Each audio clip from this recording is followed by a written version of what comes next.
5 Battalion landed at the area around Nui Dat in a massive airborne insertion under the control of the 173rd Airborne Brigade. This airborne unit of the American forces was in command of the operation to establish Nui Dat, and we were under their command. Our colonel of 5 Battalion was actually under the command of the Americans for the first 3 months. The airborne assault on Nui Dat actually took place on the 24th of May. The battalion then had to establish a base camp, defend and patrol the area. Now, the Viet Cong lost a lot of faith. They had a lot of troops around the hamlet, the strategic hamlet of Bin Ba, and they planned to restore their loss of faith with the residents of Phuoc Tuy province and Bin Ba by attacking our base and throwing us out of the province of Phuoc Tuy.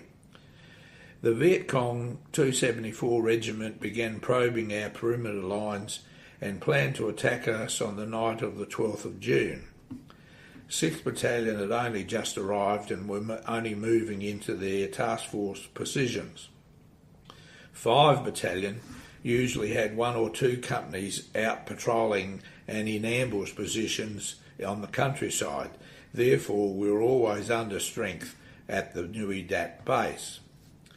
The expected attack came with a very large force gathered south of Bin Ba on the highway, I think it's number 15, and they formed up on the highway north of our base, and they commenced to jog and force march towards us, estimated to be some 250 to 350.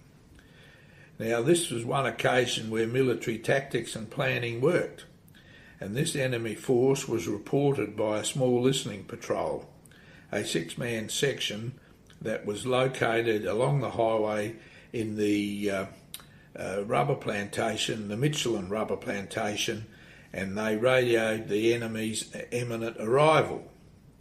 Now, forewarned, we all rushed to our defence positions.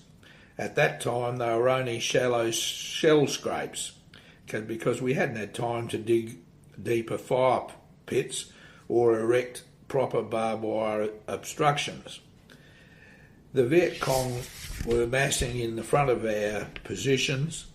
2 platoon positions was actually straddling this highway, and we could hear them out in front of our positions yelling abuse, and the artillery then carried out a massive sustained barrage.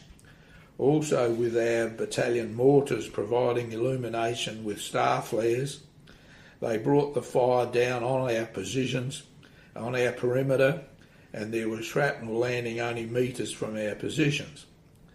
It was a most eventful night until the enemy called off the attack, due mainly to being discovered and losing the element of surprise, and also sustaining casualties from the artillery. When dawn arrives, I found David Olroyd. He was in the shell scrape next to me, but his head was covered in blood from a shell shrapnel, and he had lost a bit of an ear. I must admit, we did actually give him a lot of lip and didn't give him any sympathy either, but it was only a flesh wound, and he carried on, didn't even have a day's sick leave. The Viet Cong then left 5 Battalion alone, and they never attacked us again in force until they had a go at the 6th Battalion in August at the Battle of Long Tan.